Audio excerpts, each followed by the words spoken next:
โรงเรียนและผู้ปกครองบ่แม่นสองฝั่งที่ว่าอยู่กงกันข้ามกันแต่พวกเขาเฮ็ดเวียกร่วมกันในการสร้างให้นักเรียนผู้หนึ่งกลายเป็นลูกที่ดีกลายเป็นคนดีของสังคมเป็นคนดีของโรงเรียนแม่หันอยากสร้างโรงเรีย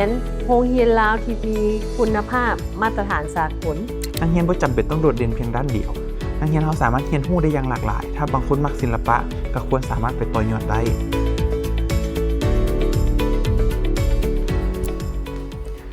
สบายดีข้าพเจ้าชื่อว่าท้าวแสงตะวันวิรถาวรรัศพลเป็นห้องอำนวยการอยู่ที่โรงเรียนวิรถาวรแห่งนี้เจ้าสบายดีค่ะพระเจ้าชื่อนางนิลวรรณวิรถาวรเป็นผู้อำนวยการโรงเรียนเลี้ยงเด็กอนุบาลประถมมัธยมสมบูรณ์วิรถาวร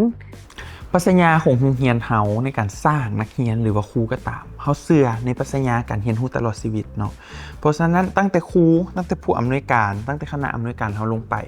จนไปถึงนักเรียนพวกเขาพยายามสร้างสังคมแห่งการเรียนรู้เฮาเชื่อว่าทุกคนเฮาบ่สามารถหยุดยั้งในการที่จะเรียนรู้ได้และการเรียนรู้ก็เป็นส่วนหนึ่งของชีวิตเฮาจะม่วนแล้วจะมีการเรียนรู้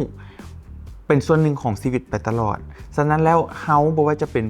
คณะอำนวยการครูอาจารย์เฮามีการฝึกฝนมีการฝึกอบรมอยู่ตลอดเวลาและจนไปถึงนักเรียนเฮามีการเปลี่ยนแปลงปรับปรุงวิธีการเรียนการสอนตลอดเวลาเพราะเฮาเชื่อว่านักเรียนของพวกเฮาจะต้องเติบใหญ่กลายเป็นผู้ที่ว่ามักฮักในการเรียนรู้เป็นผู้ซอกหาโอกาสในการเรียนรู้แสวงหาอยากรู้อยากเห็นตลอดเวลาเพราะสิ่งนี้จะเป็นจุดประกายเป็นจุดเริ่มต้นเฮ็ดให้กับเจ้าสามารถกลายเป็นผู้ใหญ่ที่ดีกลายเป็นผู้ใหญ่ที่มีความรู้และก็ประสบความสำเร็จในชีวิตก็คืออยู่ในสังคมได้อันนี้เฮาก็มีความภาคภูมิใจหลายที่ว่าเห็นผลงานของเฮาว่าบ่แม่นว่านักเรียนหันจะได้ใบประกาศแดงแต่อยู่สายสามัญแต่สายมหาวิทยาลัยพวกเฮาก็สามารถได้ใบประกาศนียบัตรแดงใบทำอิฐของสาขาบริหารธุรกิจนานาชาติอันนี้ก็เป็นความภาคภูมิใจของโรงเรียนที่เฮาเห็นผลงานของเฮาว่าโอ้ในการเฮาสร้างคนมาตั้งแต่อนุบาลจนฮอดมหาวิทยาลัยเฮาเห็นมากผลอันยิ่งใหญ่อันนี้ก็เป็นดีอกดีใจเนาะคือเมื่อกี้เขาว่าไงแหละเขาอยากสร้างนักเรียนรู้ตลอดชีวิตนอกจากนั้นองค์ประกอบอื่นๆที่เขาอยากเพิ่มเติมให้นักเรียนก็คืออย่างนักเรียนเป็นผู้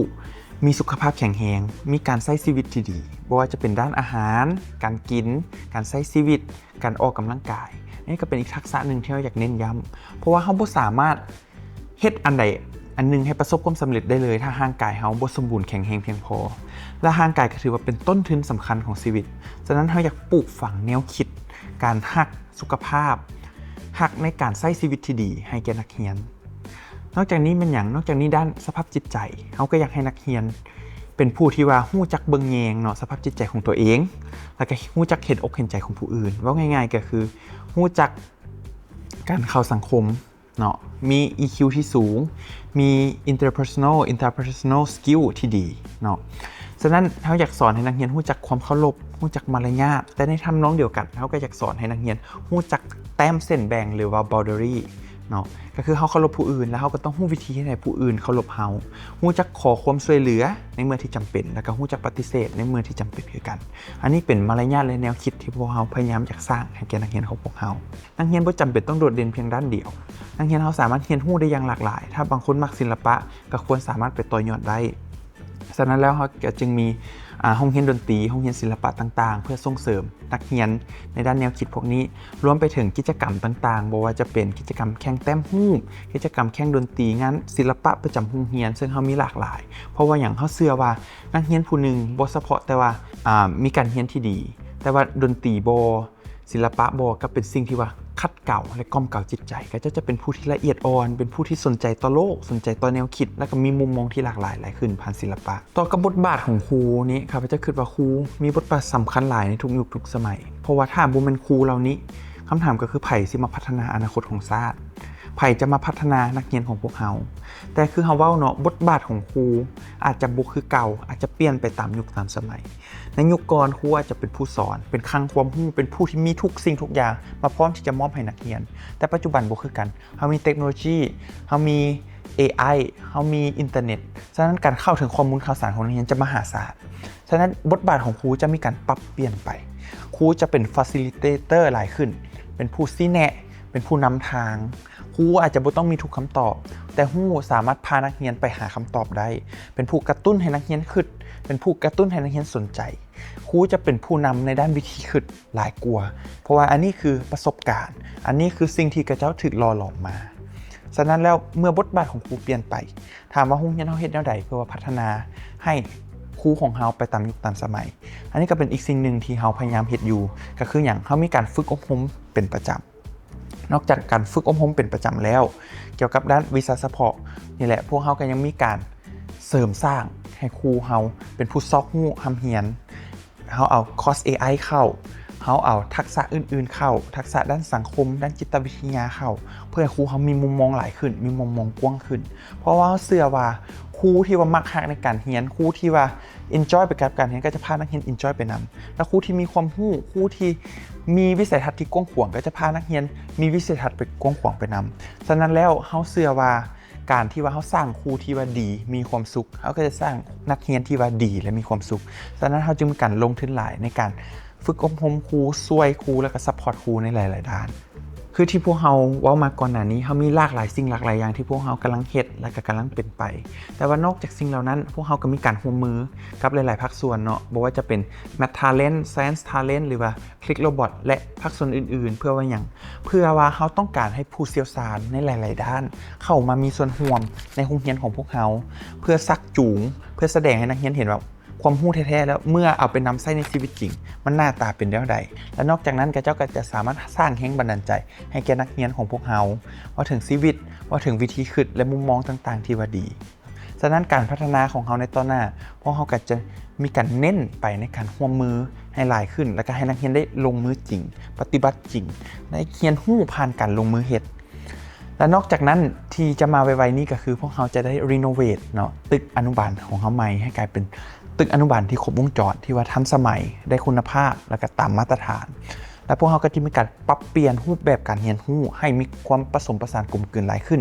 ระหว่างหลักสูตรลาวและก็กิจกรรมต่างๆที่มีผลการวิจัยของเฮาว่าช่วยพัฒนาความรู้และก็แนวคิดของเด็กในชั้นอนุบาลนั้นฉะนั้นเฮาก็สิค่อยๆพัฒนาแต่ละขั้นเน้นกิจกรรมเน้นการเรียนรู้แล้วก็เน้นให้นักเรียนได้ลงมือเฮ็ดตัวจริงเพื่อพัฒนากับเจ้าอย่างรอบด้านหลายขึ้นเฮาพยายามสร้างโรงเรียนเฮาน่ะให้มันมีสภาพแวดล้อมแบบอินเตอร์ให้มีกิจกรรมที่มีการเคลื่อนไหวให้เด็กน้อยได้มีการพัฒนาบ่ว่าทางด้านทางกายจิตใจสติปัญญาและก็เฮ็ดให้เขาเจ้ามีแนวคิดสร้างสรรค์ในการคิด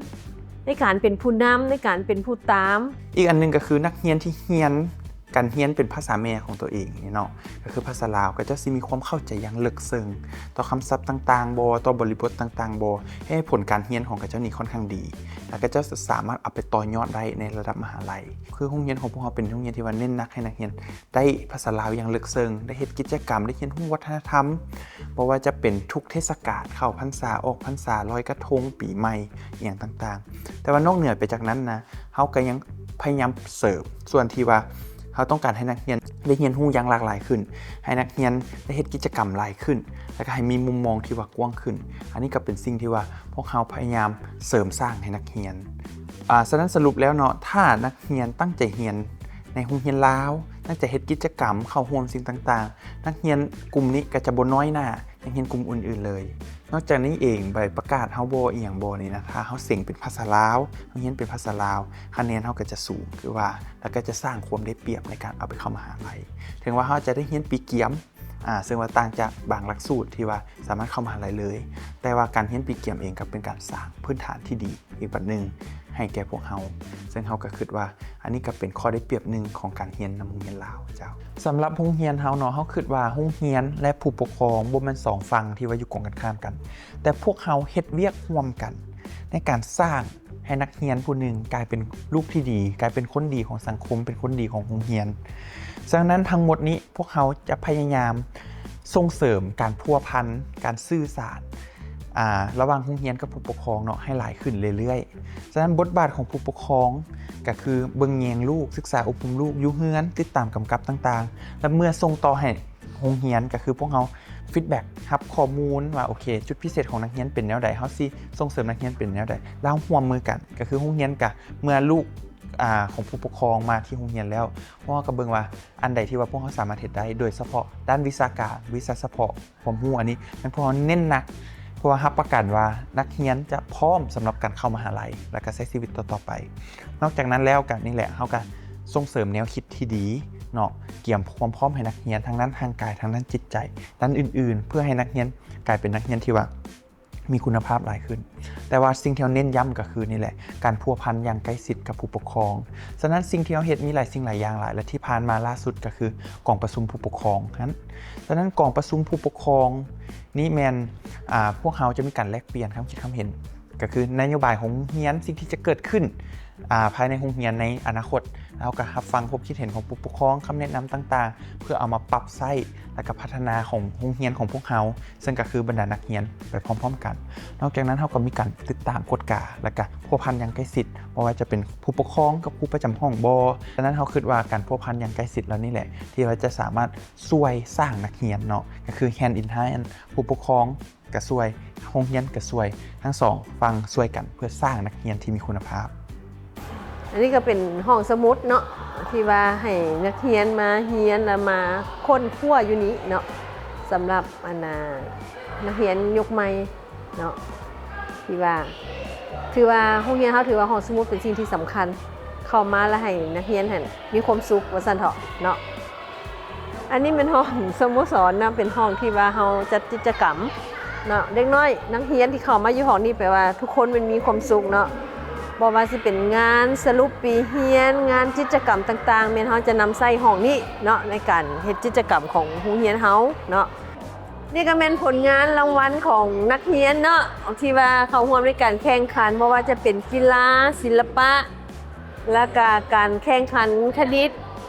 โอลิมเปียดบ่จังซี่หรือว่าการตีกลองการแข่งขันตีกลองเยาวชนเนาะอันนี้ของเฮาแม่นได้สะสมเนาะมีหลากหลายรางวัลเนาะ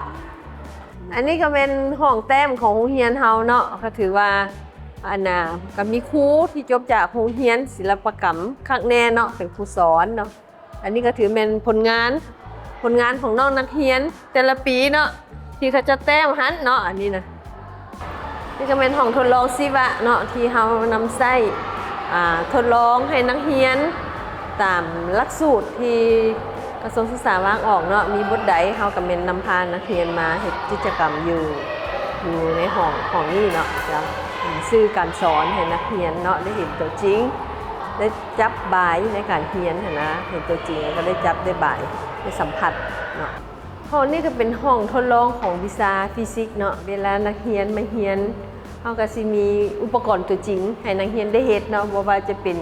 การทดลองส่วนหลายเขาสิมีการทดลองเนาะให้นักเรียนโดยใช้อุปกรณ์นี้เขานำใช้กันเรียนการสอนเพื่อให้นักเรียนได้ทดลองตัวจริงเนาะสำหรับวิชาฟิสิกส์ศาสตร์เป็นแนวนั้นอันนี้เป็นห้องดนตรีเนาะเขาสิเรียนเริ่มจากเรียนโน้ตแต่ชั้นป .1 เนาะป .1 ป .2 ป .3 ถึงฮอดชั้นม .7 อยู่ในนั้นเขาสินำใช้มีอยู่มีคุยแล้วก็มีเมโลเดียมแล้วก็มีไวโอลินนอกจากนั้นสำหรับชั้นม .7 เป็นเฮาให้เรียนดนตรีลาวเนาะจ้ะอันนี้เป็นห้องคอมพิวเตอร์เนาะสอน